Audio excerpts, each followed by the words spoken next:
Pulivendula ZPTC ఎన్నికలలో బయటపడ్డ దొంగ ఓట్ల భాగోతం గురించి ఈ వీడియోలో చూపించబోతున్నాను.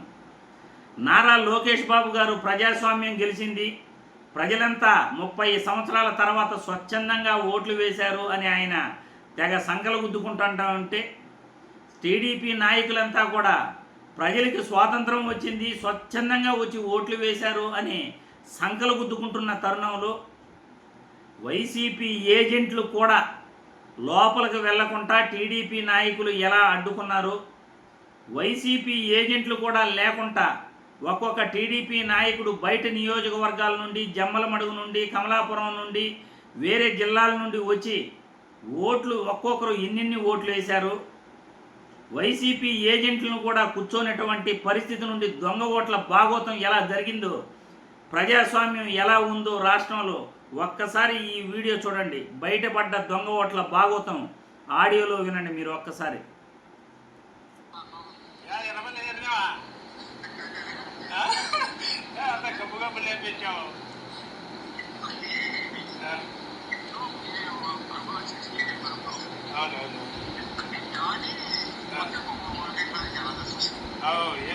అదే మేము చూసాం. ఇప్పుడు ఏంది ఎప్పుడు చేరినా మళ్ళీ అని ఓటింగ్ పోయినావా?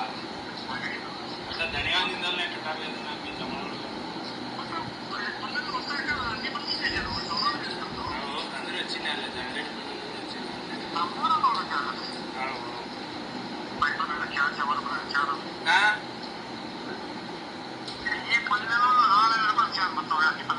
మా మండలం సిమాక మండలం మీకు మళ్ళీ ఏమంటారులే ఓట్లు డైరెక్ట్ ఏమన్నారా వాళ్ళే ఏజెంట్లే మన వైఎస్ఆర్ నువ్వే లేదు వైఎస్ఆర్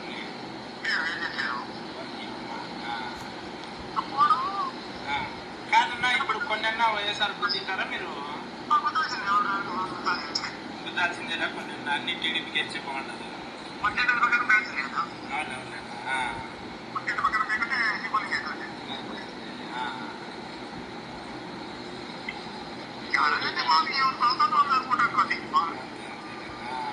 20 అన్న వేసినారన్నా?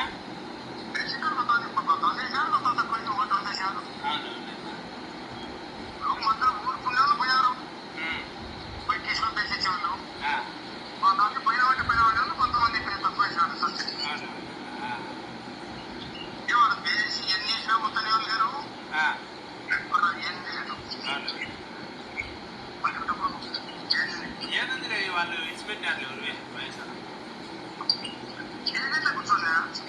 ఏజెంట్ ఎట్లా కూర్చొని ఇచ్చారు? పోలీసులు కానీ ఒకటి ఏం చెప్తావు?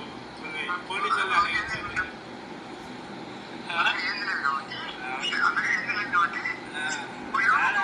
పోలీసులు రాణించా ముందు రాణించట్టే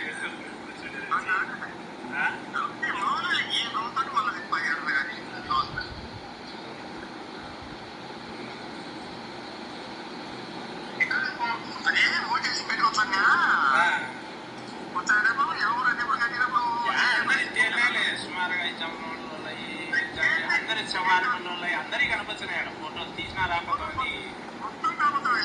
చాలా కనపడుతున్నాయి. మంచిగా 10 వేసినారన్నా? నువ్వు 10 వేసినావా? అవునవును.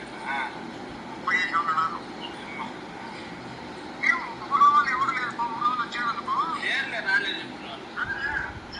చూశారు కదా వీడియో మొత్తం, ఇంకా చూడాల్సిన పనిలే. ఒక్కొక్కరు 30 ఓట్లు కూడా వేసినారంట. వైసీపీ ఏజెంట్లని ఎవరిని కూర్చొని పెట్టలేదంట. పోలీసులు వైసీపీ ఏజెంట్లని ఎవరిని కూర్చొని పెట్టలేదు. ఒక్కొక్కరు 30 ఓట్లు వేసినాము, 15 ఓట్లు వేసినామంటే కాదు 15 ఓట్లు కాదు, 20, 30 కూడా వేసినారు, అంతకన్నా ఎక్కువ కూడా ఓట్లు వేసినారు. వైసీపీ ఏజెంట్లు రానిలేదు, అన్ని జిల్లాల వాళ్ళు వచ్చినారు. వాళ్ళ ఫోటోలు కూడా కనపడుతున్నాయి అని అడుగుతున్నాడు. అన్ని ఫోటోలు కనపడతాయి. సీసీటీవీ ఫుటేజ్ రిలీజ్ చేస్తే ప్రతి ఒక్కరి ఫోటో కనపడుతుంది. ఏ జిల్లాలో అనేది వైసీపీ వాళ్ళు పేర్లతో సహా చెప్పేస్తారు. ఇది ప్రజాస్వామ్యం. నారా లోకేష్ బాబు, టీడీపీ నాయకులందరూ కూడా మన ప్రజాస్వామ్యం మన ప్రభుత్వంలో ఎలా ఏడ్చిందో, ప్రజాస్వామ్యం గురించి మాట్లాడేది మీరు. ఒక్కసారి ఈ అవినీతి భాగోతం, టీడీపీ నాయకులు బయటపడ్డ దొంగోట్ల భాగోతం గురించి ప్రతి ఒక్కరూ కూడా ఆడియోలో విన్నారు. ఒక్కొక్కరు 30 ఓట్లు. ఒక్క వైసీపీ వాళ్ళని కూడా లోపలికి రానిలేదు. పులివెందుల వాళ్ళు అసలు ఓటే వేయలేదు. ఒక్కను కూడా బయట రానిలేదు. కనీసం ఆ యొక్క కంటెస్ట్ చేసిన హేమంత్ను కూడా 400 మంది ఆయన ఇంటి చుట్టుముట్టేశారు. 5 గంటల కాడ వెళ్ళి నీ ఓటు వేసుకోబో అన్నారంట.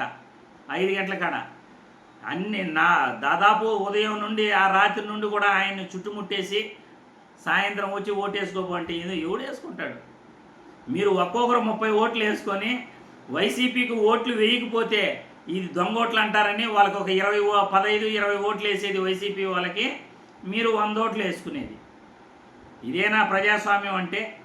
ఇదేనా ప్రజాస్వామ్యం? లోకేష్ బాబు గారు, చంద్రబాబు గారు, ఇదేనా ప్రజాస్వామ్యం? ఇలాగైనా ప్రజాస్వామ్యం ఉంటుంది? ఇటువంటి ఎన్నికలు పెట్టకపోతే డైరెక్ట్గా మీరే అనౌన్స్ చేసుకుని ఉండొచ్చుగా. మళ్ళీ మేము ఎన్నికలు పెట్టాము అని చెప్పుకుంటూ ప్రజాస్వామ్యము, స్వాతంత్రం వచ్చింది అని దిక్కుమాలిన మాటలు మాట్లాడటం దేనికి లోకేష్ బాబు గారు?